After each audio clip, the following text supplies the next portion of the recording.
Rain hit the windows of the small Japanese restaurant as closing time arrived.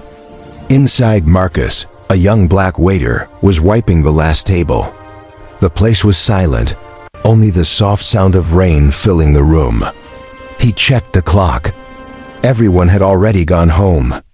He was the only one left. Just when he reached for the lights, the glass door shook loudly. Marcus froze.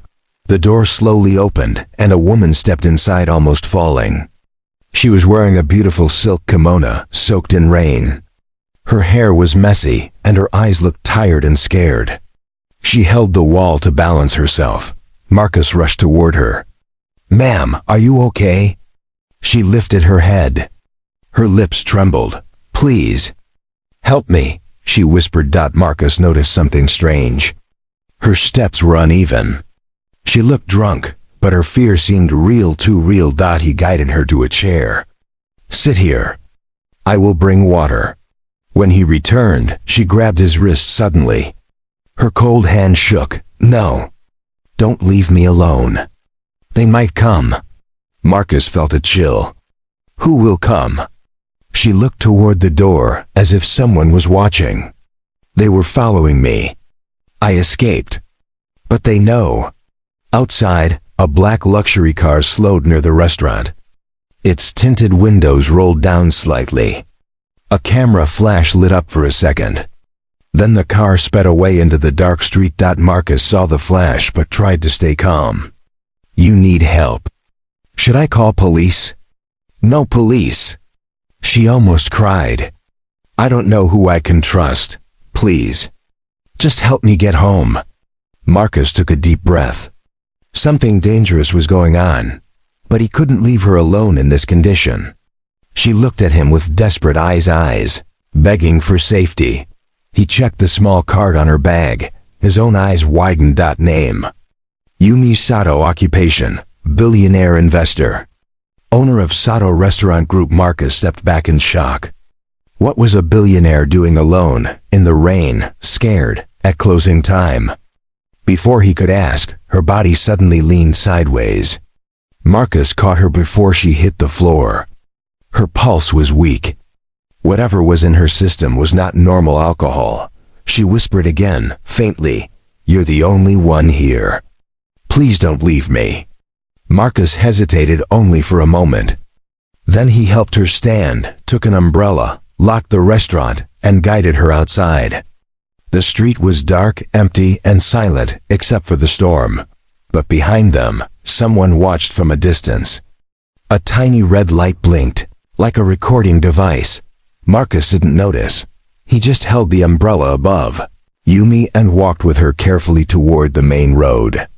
Searching for a taxi, searching for safety. The woman leaned her head on his shoulder and whispered the words that set deep fear inside him. "I think they're trying to kill me." Marcus carefully guided Yumi into her tall apartment building. The lobby looked expensive: golden lights, marble floors. But strangely, no guards, no staff, no one at all. Only the soft hum of elevators echoed in the empty space. Something felt wrong. He pressed the elevator button. Yumi leaned against the wall, breathing slowly. Her voice was weak. "Thank you for staying with me," she whispered. Marcus nodded. "You're safe now. I promise." But inside, he wasn't so sure. The elevator opened and took them to the 23rd floor. Yumi's penthouse door unlocked with her fingerprint. As the door opened, Marcus froze again. The apartment was huge, beautiful, but dark, with curtains closed, lights off. It felt like someone left in a hurry. A glass lay broken near the couch. Marcus looked around carefully. "Were you alone here?" Yumi held his arm. "I came here earlier. To hide, but I think someone was inside before." Marcus swallowed. Danger was growing every second. He helped her sit on the couch and brought her a blanket. Her hands still trembled. After a minute, she spoke again, this time with more fear than before. "They didn't want me drunk. They wanted me unconscious." Marcus stopped. "What do you mean?" She took a deep breath. My afternoon tea. Someone added something. I tasted bitterness. I felt dizzy. Too fast. I knew it wasn't normal. I tried to escape the office. Somehow reached the street. So someone from your company did this? Marcus asked. She nodded. My own board members. They want control of my restaurants. I refused a dirty deal. Now they want me gone. Before Marcus could respond, the intercom suddenly buzzed. Both of them jumped. A cold female voice came through the speaker. Miss Sato, are you inside?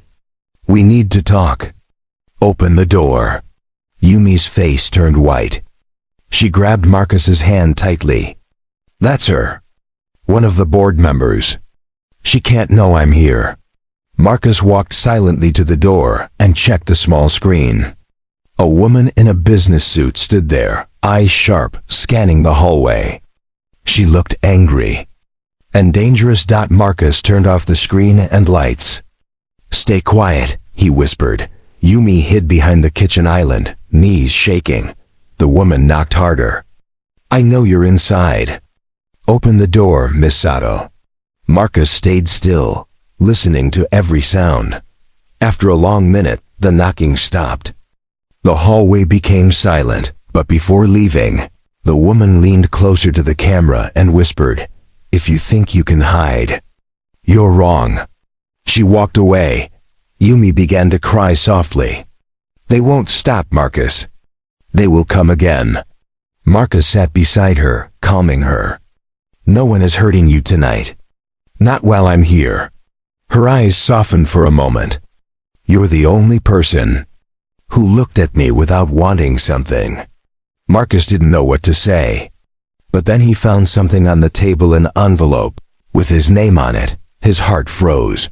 Why did a billionaire have an envelope with Marcus's name? Marcus stared at the envelope like it was glowing. His name was written in clean, elegant handwriting. He slowly opened it, while Yumi watched with tired eyes. Inside was a letter and a key. Marcus frowned.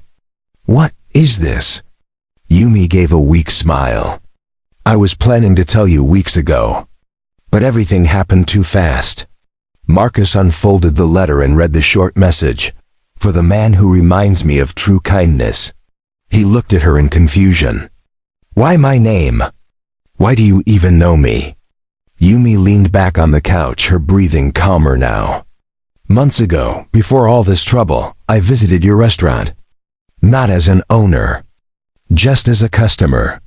I wore a simple coat so no one would recognize me. She looked at him with soft eyes. You treated every customer with respect. Elderly people, kids, foreigners. Everyone. And when an old man didn't have enough money to pay, you quietly covered the bill and told him it was a lucky day. Marcus looked away, embarrassed. He didn't think anyone noticed that moment. I noticed, she said gently. Your kindness stayed in my mind. So I wrote your name down. I wanted to meet you again and offer you something special. Marcus held the key in his hand. What does this open? Yumi pushed herself up slowly, still weak but more stable. I'll show you.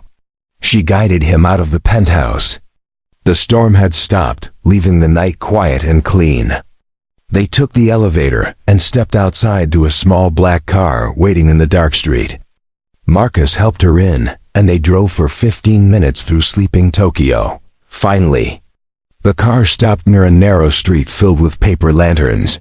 They walked slowly until they reached a small, beautiful Japanese restaurant. Lights were off, but a soft glow came from inside. Marcus looked at Yumi. Why are we here?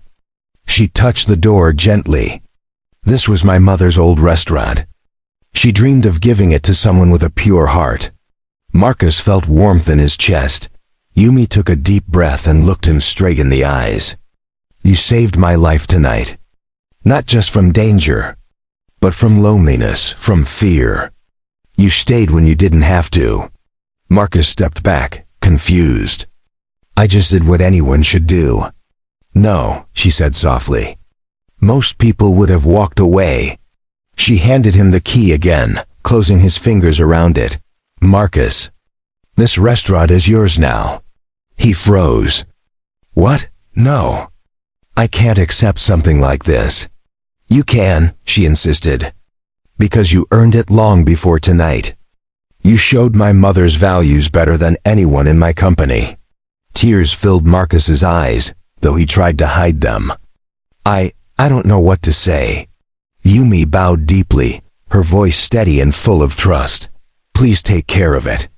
Owner Marcus." In that quiet street, under the lantern lights, Marcus realized his life had changed forever.